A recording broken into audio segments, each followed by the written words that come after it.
Sejarah tidak hanya mencatat mereka yang menang, tapi mereka yang menang dengan kemuliaan. Di tengah kegelapan konflik di Perang Suci, hadir seorang pemimpin yang membawa cahaya dari timur. Ia tidak menaklukkan dengan kebencian, tetapi dengan akhlak dan strategi yang menakjubkan. Assalamualaikum warahmatullahi wabarakatuh. Dalam video ini kita akan menyelami kisah luar biasa dari sosok Salahuddin Al-Ayyubi, seorang manusia biasa yang dengan iman, ilmu, dan kecerdasan menjadi legenda yang tak pernah terlupakan. Oke, pastikan adik-adik MTS sudah siap untuk mencatat agar tak terlewatkan kisah yang menakjubkan. Disclaimer dulu ya, video ini dibuat supaya adik-adik semangat dalam belajar sejarah Islam, sekaligus mengetahui sejarah berdirinya dinasti Ayyubiyah. Selain itu, video ini juga mengisahkan tentang perjalanan hidup Salahuddin Al-Ayyubi dari mulai anak kecil seperti adik-adik yang kemudian menjadi seorang pahlawan Islam yang dikenal hingga saat ini. Oke, kita mulai kisahnya.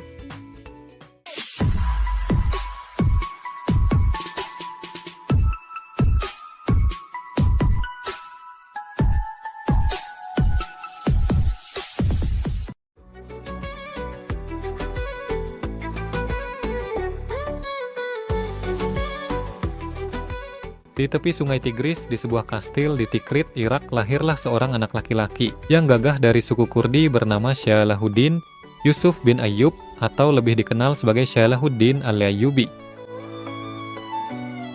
Ia lahir pada tahun 1137 Masehi atau 532 Hijriah. Ayahnya, Najmuddin bin Ayyub, mengelola dan meninggali kastil itu. Akan tetapi di suatu waktu karena adanya konflik, mereka harus meninggalkan Tikrit lalu hijrah ke Mosul.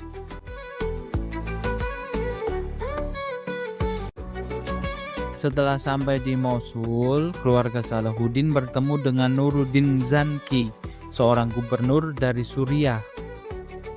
Cita-cita beliau menyatukan umat Islam dikarenakan kala itu umat Islam terpecah belah karena pengaruh tentara salib. Sang gubernur seolah melihat potensi besar dalam keluarga ini dan langsung memerintahkan ayah Salahuddin untuk memimpin garnisun di Baalbek. Salahuddin tumbuh sebagai pemuda yang penuh kasih. Kecintaannya menuntut ilmu juga sangatlah tinggi. Berbeda dengan para kesatria muda lainnya, Salahuddin muda lebih menyukai ilmu agama, menghabiskan waktu belajar fikih, hadis, tafsir, dan ilmu kalam. Ia juga dikenal sebagai seorang yang senang berdiskusi.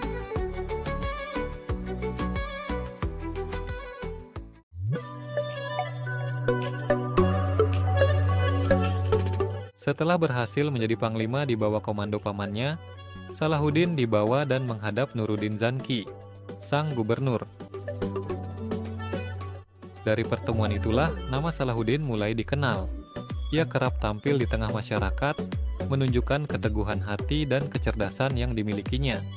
Hingga akhirnya ia mengikuti pamannya, Jenderal Asaduddin Shirkuh, dalam sebuah misi militer menuju Mesir.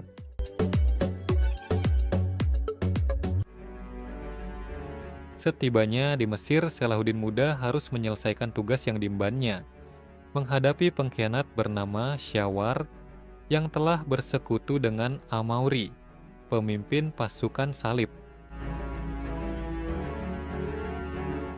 Disinilah Salahuddin menunjukkan potensi besarnya. Dengan kecerdasan strategi, pasukannya dapat memenangkan peperangan, menumpas pengkhianat dan memukul mundur tentara salib, sekaligus merebut daerah Iskandariyah. Keunggulan perang ini tidak sepadan dengan korban yang gugur syahid dan rakyat yang ketakutan akan serangan balasan. Ditambah lagi tawanan kedua belah pihak sangatlah banyak. Dengan kebijaksanaannya dan pertimbangan yang matang, Salahuddin setuju untuk berdamai dengan Amauri, pemimpin tentara salib pada tahun 1167. Selama fase damai ini, kedua belah pihak saling membebaskan tawanan perang. Di tahun ini juga Salahuddin kembali ke Suriah dan Amauri kembali ke Yerusalem.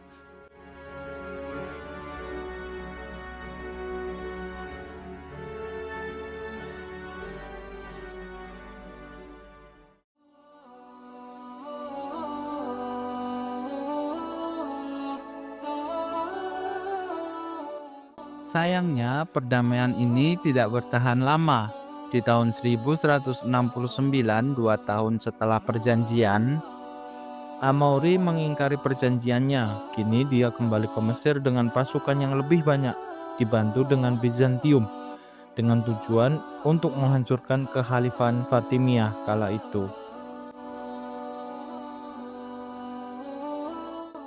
Mendengar Mesir diambang kehancuran, Salahuddin dan pamannya geram dan tidak tinggal diam. Mereka memimpin puluhan ribu tentara berangkat ke Mesir demi membela agama Islam. Miris melihatnya pasukan Islam di kala itu, adik-adik. Terdengar lirih suara dari bibir yang kering. Doa terakhir dipanjatkan dari sisa-sisa pasukan, menandakan akhir Islam di tanah piramid. Ketika rasa putus asa semakin membesar, tiba-tiba angin berubah arah. Debu mengepul bukan karena kekalahan, tapi karena bantuan menembus cakrawala. Dari kejauhan, panji-panji Islam berkibar, menandakan datangnya sosok yang diharapkan. Allahu Akbar menggema kembali di langit Mesir. Seperti petir membelah malam yang pekat, pasukan laksana ombak menghantam dinding musuh yang hampir menang. Musyrik pun gemetar, bukan karena jumlah, tapi karena nama yang mereka kenal sejak lama, pemimpin yang tak pernah mundur dari kebenaran. Kami yang semula pasrah kini berdiri, karena sang panglima telah datang, tak hanya membawa pedang, tapi membawa harapan yang dibutuhkan.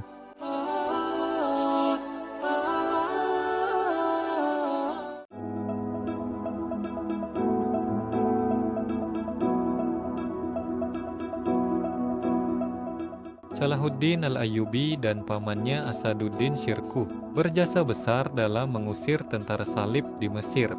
Atas jasanya, Syirkuh diangkat sebagai Perdana Menteri Mesir, sementara Salahuddin menjadi panglima pasukan.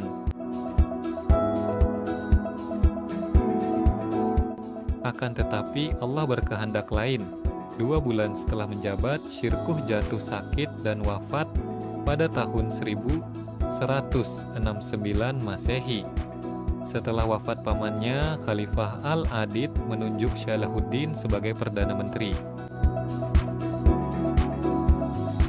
Sejak saat itulah pengaruh Salahuddin semakin kuat. 2 tahun menjabat Perdana Menteri, rakyat memandangnya bukan sekedar penyelamat Mesir, akan tetapi sosok pemimpin yang ideal. Ketika Khalifah Al-Adid wafat pada tahun 1171 Masehi, Salahuddin mengakhiri kekuasaan dinasti Fatimiyah yang sudah berdiri selama 2,5 abad, lalu mendirikan dinasti Ayyubiyah. Jadi adik-adik, dinasti Ayyubiyah berdiri ini karena dinasti Fatimiyah sebelumnya telah berakhir dengan meninggalnya pemimpin terakhir mereka, yaitu Sultan Al-Adid Billah. Dan Salahuddin Al-Ayyubi dianggap cocok untuk memimpin rakyat Mesir kala itu. Nama dinasti Ayyubiyah sendiri diambil dari nama belakang Salahuddin Al-Ayyubi sebagai pendiri dan pemimpin pertama pada dinasti ini.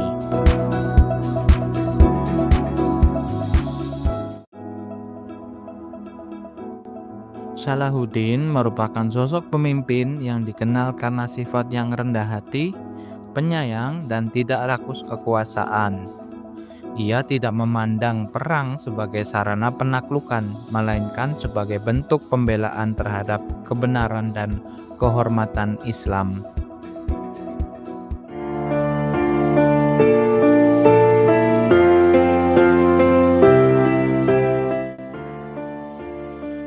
Salahuddin Al-Ayyubi wafat pada tahun 1193 Masehi di usianya 56 tahun atau 6 tahun setelah memimpin Perang Salib ketiga dengan merebut Yerusalem dari tentara salib.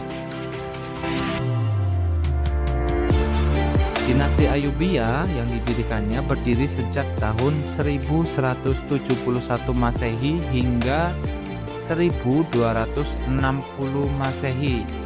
Kurang lebih selama 89 tahun lama dinasti ini berdiri, terhitung 9 sultan telah memimpin dinasti Ayyubiyah. Dari mulai Salahuddin Al-Ayyubi hingga yang terakhir Sultan Muzaffaruddin. Berikut adalah urutannya.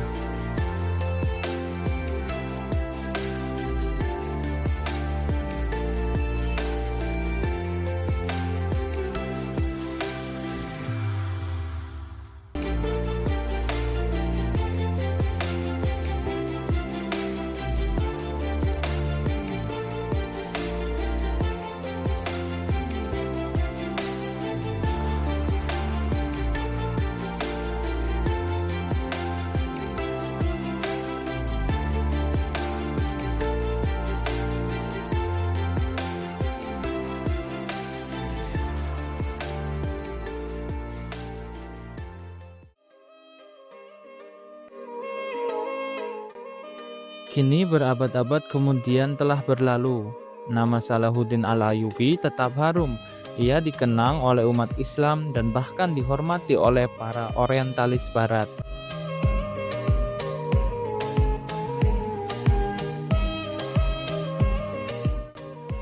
Salahuddin Al-Ayyubi bukan hanya pahlawan perang tetapi juga simbol keadilan, keilmuan, dan kemanusiaan. Mari adik-adik kita teladani semangatnya, terutama semangat untuk belajar supaya dapat berguna untuk keluarga, bangsa, dan agama. Belajar sejak kecil bukan sekedar kewajiban, tapi cara kecilku menyiapkan masa depan. Saat yang lain bermain Free Fire hingga lupa waktu, aku mengejar mimpi di balik tulisan buku. Oke, itulah sepenggal kisahnya teman-teman. Semoga dapat mengambil hikmah dan pelajaran yang bermanfaat, tentunya untuk kehidupan kita bersama.